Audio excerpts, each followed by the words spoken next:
Standard 9 GBSC की lesson number 4 SS की national movement in India का पार्ट 2। मॉडली मिंटो रिफॉर्म्स देखते हैं। English adopted the policy of the divide and rule to create the enmity between the Hindu and Muslim 1906। English ने divide and rule policy use करके हिंदू और मुस्लिम की एकता को तोड़ने की तैयारी बता दी थी। Under the leadership of then Aga Khan and the Muslims delegations meet the viceroy Minto. So Muslim के जो डेलीगेशन थे अगर खान, वो वाइसरॉय मिंटो को मिले। Morley was the Indian viceroys at the time of 1909 और मोर्ले उस टाइम के इंडिया के वाइसरॉय थे।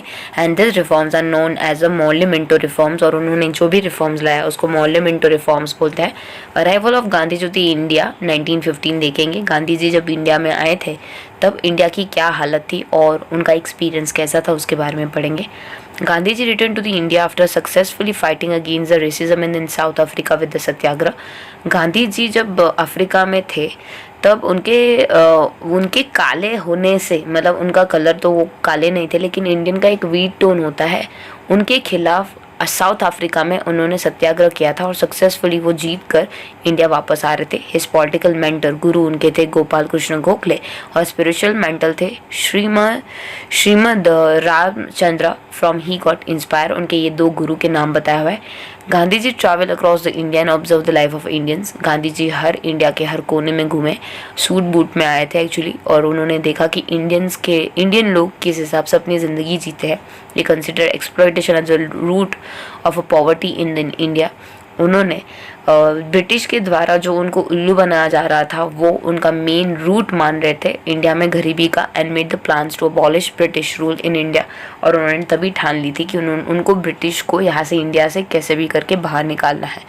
रॉलेट एक्ट 1919 देखते हैं। The British government form an Rowlatt act under the chairmanship of the Rowlatt the minister of the law. British ने Rowlatt act chairman Rowlatt की मदद से, जो मिनिस्टर ऑफ लॉ थे उनकी मदद से रॉलेट एक्ट को फॉर्म किया। This act was frame with the purpose of the suppressing revolutionary and nationalist. इसका मेन एजेंडा क्या था? जो रिवॉल्यूशनरी, जो ये सारी चीज़ें उनके खिलाफ करते हैं, नेशनलिस्ट है, उनको दबा देने का था। This act come to known as a black act because it was means to suppress the individual freedom and freedom of a speech.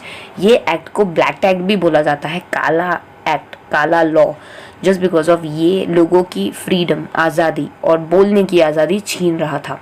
According to this act, any suspicious person could be arrested and jailed without conducting any trial against him. अगर government को लगा, मतलब britisher को लगा कि ये जो person है, कोई भी पर्सन हो, उनके खिलाफ जा रहा है, तो बिना कोई ट्रायल के उसको डायरेक्टली जेल में डालने की परमिशन ये एक्ट देता था। That's why Gandhi ji call it Black Act. Motilal Nehru consider it's a snatching away of argument, appeal and advocacy.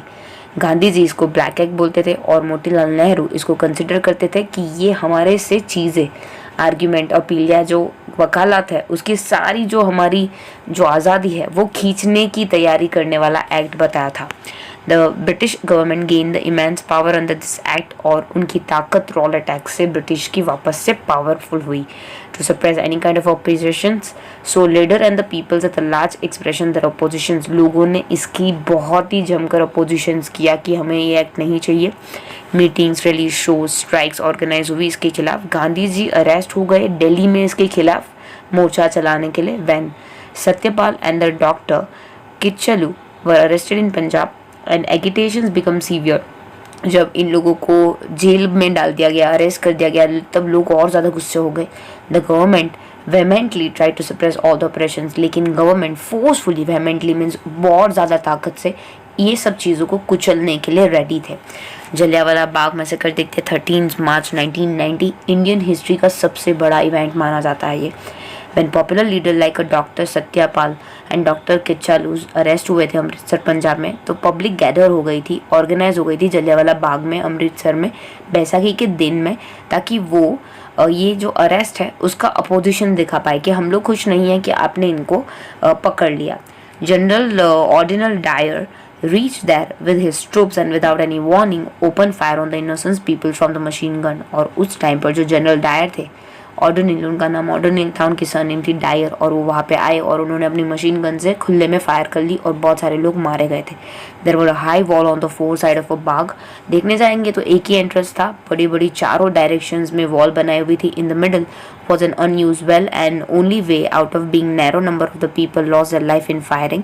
देखने जाएंगे तो सिर्फ बीच में एक unused कुआं था, एक कुआं जो यूज़ नहीं कर रहे थे वहाँ था, एक नैरो गेट था, बाहर से एक ही जगह से बाहर अंदर जा सकते थे, और बहुत सारे लोग बिना किसी रीज़न के मारे गए थे। According to the government report 379 people died and 1200 injured. 379 लोग मारे गए और 1200 लोग इंजर हुए। As per the committee appointment by the Congress 1000 people had died in firing. अगर बाद में कमेटी बैठाई गई उसके हिसाब से कैलकुलेशन आया तो 1000 लोग मारे गए थे। Hunter commission investigation the case behalf of the British government defended general Dyer. एक कमीशन बैठाई गई, जब भी ऐसी कोई चीज़ होती है तो हमारे यहाँ CBI बैठती है, वैसे उनके टाइम में हंटर कमीशन बैठी और उन्होंने जनरल डायर की पक्ष में ही अपना फैसला सुनाया क्योंकि वो उनकी टीम से ही थे। The commissioner forgive the Dyer considering the innocent mistakes that happened unknowingly। Commission ने ये बोल दिया कि डायर से ये गलती जानबूझ के नहीं हुई है, ये मिस्टेकली हो गया है, तो वैसे करके उन्होंने कमीशन ने डायर को माफ़ कर दिया और नेक्स्ट टाइम के लिए सिर्फ वॉर्न करके छोड़ दिया। On the other hand, when then Dyer returned to the England, he was honored with a sword and the 2000 pound। जब वो इंग्लैंड वापस गए तब डायर का सम्मान किया गया तलवार देके और 2000 पाउंड उसको इनाम में दिए गए। India got the terribly shock because of this. India को ये जानकर बहुत ही दुख हुआ। After this the inhuman act Gandhi ji faith towards the British was completely lost. इसके बाद गांधी जी का विश्वास ब्रिटिशर्स से और उठ गया था। This event play an important role in uniting the whole nation. ये जलियांवाला मैसेकर एक ऐसा इंसिडेंट था कि पूरे इंडिया की पब्लिक एक साथ में आ गई थी, यूनाइटेड हो गई थी। This tragedies become the ground for the future non corporative movement, और इसकी वजह से नॉन कॉर्पोरेशन मूवमेंट की शुरुआत हुई। नेक्स्ट देखते हैं खिलाफत movement. During the first world war the Turkey join the German side. First world war के टाइम पर टर्की जर्मन की साइड हो गई थी। So when the England won the treaty that was made, England जब जीत गई, जो ट्रेटी बनाई थी had many firm and unjust terms and condition for the losing side, और इंग्लैंड ने इतनी सारी टर्म्स कंडीशन रखी जो अनजस्ट थी। The sultan of a Turkey's उस टाइम का at that time was a caliphate head of the Muslim, और उस टाइम का जो वहाँ का सुल्तान था टर्की का वो मुस्लिम का हेड था खलीफा। The movement in India to oppose the strict terms imposed on the Turkey and the Sultan come to be known as the खिलाफत movement। और ये मूवमेंट जब इंडिया में हुई, ये स्ट्रिक्ट टर्म्स टर्की के ऊपर इम्पोज करने के लिए भी एक बगावत हुई थी इंडिया में, जिसको बोलते हैं खिलाफत movement. Ali brother Maulana Shaukat Ali and the मौलाना मोहम्मद अली वो the chief leader of the movement, और ये मूवमेंट के लीडर मौलाना शौकत अली और मौलाना मोहम्मद अली को माना जाता है। Gandhi ji request the Congress to support the movement keeping the Hindu Muslim unity in mind. Gandhi ji ने बहुत रिक्वेस्ट की कांग्रेस को कि प्लीज़ आप ये हिंदू मुस्लिम की यूनिटी के लिए तो हमारा साथ दीजिए। Movement become severe with the Congress support, और कांग्रेस ने यहाँ पे सपोर्ट दिखाया। Don corporation movement date 1920-22 Nagpur conference gave the approval to the non-cooperative movement. Now the Congress made the strong demand for the independence of the India instead of the self-government under the rule of the empire, British Empire. Nagpur के अंदर एक conference हुई non corporative movement करके दिसंबर 1920 में। इस बारी लोगों को सेल्फ गवर्नमेंट नहीं चाहिए थी, अब तो सिर्फ आज़ादी ही चाहिए थी ब्रिटिश रूल के खिलाफ। कंस्ट्रक्टिव एस्पेक्ट देखते हैं। In the positive aspect of the movement was the Hindu Muslim unity to the strengthen. सबसे अच्छा एस्पेक्ट ये चीज़ का तो ये हुआ कि हिंदू मुस्लिम की यूनिटी क्रिएट हो गई। इंसिस्टेंस ऑन यूजिंग द स्वदेशी article, revival of the spinning wheels in the every house, और जो स्वदेशी मूवमेंट हुई थी इसकी वजह से सब लोगों के घर में जो चरखा बंद हो गया था, स्पिनिंग व्हील यूज़ करना बंद हो गया था, वो वापस से यूज़ में आ गया। Collection of the 1 crore rupees for the Tilak Swaraj fund, abolish of the untouchability, national education prohibition etcetera. धीरे धीरे करके जो तिलक स्वराज फंड था उसमें 1 करोड़ रुपया जमा हो गया, अनटचेबिलिटी बंद हो गई, अबॉलिश हो गई, नेशनल एजुकेशन होने लगा, बहुत सारी चीज़ें रिस्ट्रिक्शन होने लगी। तो बहुत सारे अच्छे एस्पेक्ट भी हुए। नेगेटिव एस्पेक्ट के बारे में बात करें कि क्या नेगेटिव इम्पैक्ट हुआ। Negative aspects consider of giving up the government job, government school and colleges. सब लोग गवर्नमेंट जॉब और गवर्नमेंट स्कूल और कॉलेजेस छोड़ने लगे। बॉयकट लेजिस्लेचर्स, और जो भी लॉ और रेगुलेशन था उसका बॉयकट करने लगे कि हम लोग नहीं मानेंगे। Resign from the government court, सब गवर्नमेंट कोर्ट में से जो जज थे वो भी रिज़ाइन करने लगे थे। लोकल सेल्फ गवर्नमेंट, सब अपनी अपनी गवर्नमेंट चलाने लगे। Boy cut foreign clothes and the other articles, सब फॉरेन के क्लोथ्स यूज़ करने से मनाही कर रहे थे बाकी सारी आर्टिकल्स को। गवर्नमेंट फंक्शंस बहुत ही बेचीता हो गया था, टाइटल्स के लिए लड़ रहे थे, ये सारे नेगेटिव एस्पेक्ट है। Programme for the non cooperative movement देखेंगे। In the beginning of the movement Mahatma Gandhi and Rabindranath Tagore surrender the title Kesari Hind and the knighthood honour respectively. Starting जब मूवमेंट हुई थी तो जो महात्मा गांधी थे और रविंद्रनाथ टैगोर थे उनको ये टाइटल दिया गया था केसरी हिंद और नाइटहुड ऑनर, मतलब महात्मा गांधी को केसरी हिंद और रविंद्रनाथ टैगोर को knighthood honour. Other leader of the nations also gave the titles and the positions, और बाकी सारे नेशंस के जो लीडर थे उनको भी अलग अलग टाइटल से नवाजा गया। Student left English schools and the college, सब इंग्लिश स्कूल्स और कॉलेज को छोड़ने लगे थे। At the various places foreign clothes को ऐसे बॉन फायर जैसा जलाया जा रहा था चार रास्ते पे। When the duke of the Connaught came to the India, जब ड्यूक इंडिया में आए गवर्नर बन के, ही वॉज बॉयकटेड, तब उनका भी बहिष्कार किया गया, उनको भी मना कर दिया गया कि हम लोग उनका राज नहीं चलाएंगे। The ceremony of honouring the prince Wales was boycotted, prince Wales की जो सेरेमनी थी गद्दी पर बैठने की वो भी बॉयकट की गई। Such incidents created the considerable national excitement, और इसकी वजह से एक नेशनल एक्साइटमेंट था, सब लोग बहुत ही एक्साइटेड थे।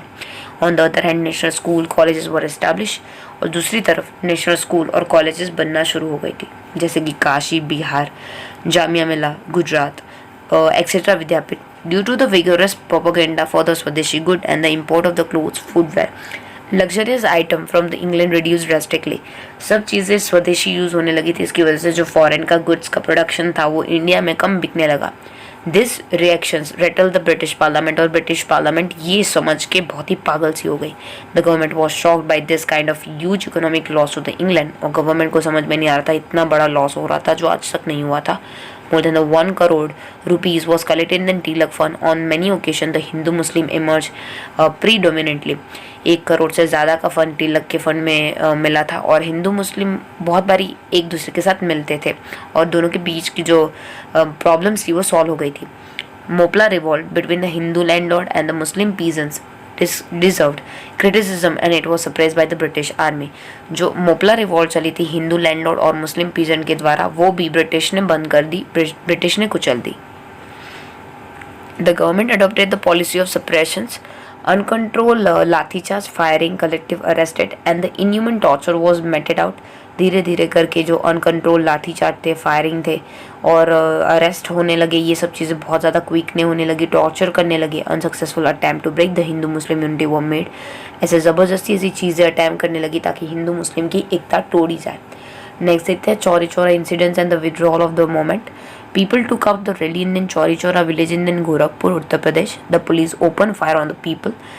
एक और इंसिडेंट हुआ उत्तर प्रदेश के गोरखपुर में, चौरा चौरी विलेज के अंदर पुलिस वालों ने ओपनली फायर कर ली थी, but when they run the shot of the bullet people attack the police station. लेकिन इस बारी जब उन्होंने अटैक किया था तो लोगों ने पुलिस स्टेशन के ऊपर अटैक कर लिया एंड पूरे पुलिस स्टेशन को ही जला के राख कर डाला, जिसके अंदर 21 पुलिसमैन मारे गए थे। On receiving this horrible news Gandhi ji said, I have committed a Himalaya blunder by giving the tool of the satyagraha in the hand of the people who do not understand the value of non-violence. Gandhi ji यहाँ पे बोले कि मैंने हिमालय को commit किया था कि मैं सत्याग्रह के रास्ते पे चलूँगा, और यहाँ पे आप लोग ही हो जो नॉन वायलेंस की चीज़ों को नहीं समझ रहे हो। ही सस्पेंड द मूवमेंट इमीडिएटली। उनको इतना बुरा लगा कि उन्होंने वो मूवमेंट वहीं पे स्टॉप कर दी। Importance of the non-cooperations and its effects देखते हैं। This movement did not achieve its desired aim, but through its negative and the constructive aspect managed to generate in the people. Movement को इतने ज़्यादा उसके M जो थे वो पूरे नहीं हुए, लेकिन उसके जो नेगेटिव एस्पेक्ट्स और कंस्ट्रक्टिव एस्पेक्ट थे वो लोगों के अंदर अवेयरनेस क्रिएट करने में काफ़ी थे। Negative atmosphere against the government was created. Government के खिलाफ एक नेगेटिव एटमॉस्फेयर जैसा लोगों के माइंड में क्रिएट हो गया। There was a strong feeling of the position against the injustice. लोगों को समझ में आ गया कि ब्रिटिश जो हमारे साथ कर रहा है वो गलत है, इनजस्टिस है। There was a political awareness among all the classes of India. लोगों को पॉलिटिकल अवेयरनेस आने लगी। The faith in the independence become stronger. लोगों को आज़ादी की अभी क्या बोलते थे कि मतलब बहुत ही ज़्यादा अभी तो बहुत स्ट्रॉन्गर हो गई थी वो आशा, इच्छा। द फियर ऑफ द लाठी, punishment in prison was remove. अभी मारा जाएगा, लाठी होगी, पनिशमेंट होगा, ये सब चीज़ें उनको अभी और ज़्यादा नहीं लगती थी। ऐसा लगता था कि ठीक है, देखा जाएगा। The youth women to come forward to serve the nations and the Congress become the organisations of the people. Congress ने इस टाइम पर बहुत अच्छी मदद की थी। इवन वुमेन और यूथ भी अपना बहुत अच्छा खासा योगदान दे रहे थे। School giving the national education begin. Nation का एजुकेशन शुरू हो गया था। Hindi started getting more important than the English. English की कंपैरिजन में हिंदी को ज़्यादा महत्व दिया जाने लगा। Movement that was limited to the cities town intellectual spread to the people and the village. जो मूवमेंट थी पहले तो सिटीज़ और टाउन तक ही रिस्ट्रिक्टेड रही, धीरे धीरे फिर वो लोगों में और गाँव में पहुँचने लगी। स्वराज पार्टी देखते हैं।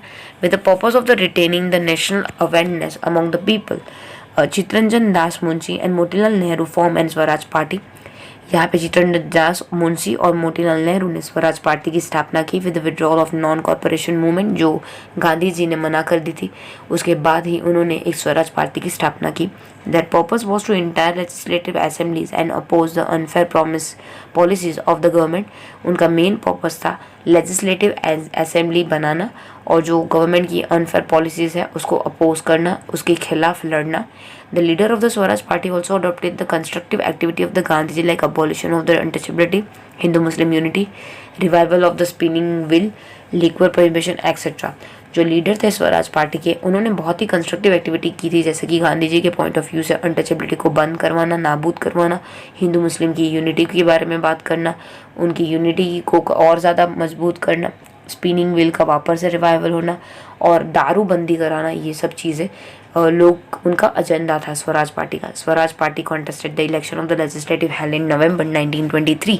Candidate of the Swaraj parties were elected in central legislative as well as provincial legislative got the clear majority. Swaraj party के लोगों ने नवंबर 1923 में जो इलेक्शन हुए थे उसमें पार्टिसिपेशन दिया था और वो प्रोविंशियल लेजिस्लेचर और द क्लियर मेजॉरिटी से वो जीत गए थे सेंट्रल लेजिस्लेचर के लिए।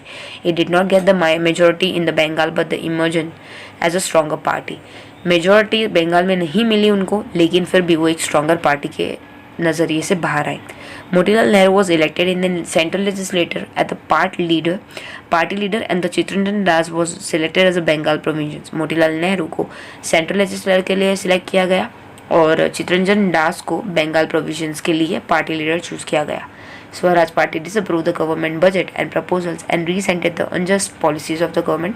स्वराज पार्टी जो गवर्नमेंट के बजट थे, प्रपोजल्स थे, उनको डिसअप्रूव करती थी और जो पॉलिसीज जो प्रैक्टिस करते थे, जो अनजस्ट थी, उसको खिलाफ भी लड़ते थे। It's compelled the government to consider the problem of the people. Due to the working of the Swaraj Party only, government had to appoint the Simon Commission 2 years later. Simon commission actually फिर आया जो Swaraj party के कुचलने के लिए government की एक नई पॉलिसी थी। Swaraj party function in the discipline manner and establish the high parliamentary practices. Swaraj party बहुत अच्छे से डिसिप्लिन मैनर में वर्क करती थी और पार्लियामेंट प्रैक्टिसेस भी बहुत अच्छी करती थी। It prove the British government that the India can rule the constituently and democratically. और ये ब्रिटिश गवर्नमेंट के लिए एक तमाचा था कि वो भी इंडियन भी एक कॉन्स्टिट्यूशनल और डेमोक्रेटिक वे गवर्न कर सकते थे। The education class of the India was thus attracted to the Swaraj party and national awareness reemerge in the people. जो पढ़े लिखे लोग थे वो स्वराज पार्टी की तरफ अट्रैक्ट हुए और नेशनल अवेयरनेस लोगों में आई। The party play an crucial role in bringing the achievement of the independent very near. और ये पार्टी की क्रूशियल रोल की वजह से इंडिपेंडेंट नज़दीक लग रही थी, आज़ादी कहीं ना कहीं नज़दीक ही लग रही थी। All this indicate the importance of the party और इसकी वजह से पार्टी की इंपॉर्टेंस भी बढ़ी। With the death of the Chittaranjan Das June 1925 Swaraj party धीरे धीरे वीक होने लगी। कुछ जो मेंबर थे वो गवर्नमेंट को सपोर्ट करने लगे और नई पार्टी फॉर्म कर दी जिसको बोलते हैं नेशनल पार्टी। दस the Prestige of the Swaraj party reduce. धीरे धीरे स्वराज पार्टी की इंपॉर्टेंस कम होने लगी। इन 1926 election all its member lost terribly accept इन मद्रास प्रोविजन। सब अपने अपने मेंबर्स चले जाने लगे मद्रास प्रोविजंस के अलावा। Bipin Chandrapal and Surendranath Banerjee even criticise the party strongly. ये दोनों ने स्वराज पार्टी को बहुत ही स्ट्रांगली क्रिटिसाइज भी किया था। Thank you so much. अभी तक आपने हमारी चैनल को सब्सक्राइब नहीं किया है तो सब्सक्राइब आइकन को क्लिक करके सब्सक्राइब कर दीजिए। कमेंट में ज़रूर बताइए वीडियो आपको कैसी लगी और लाइक करना मत भूलिएगा। Thank you so much.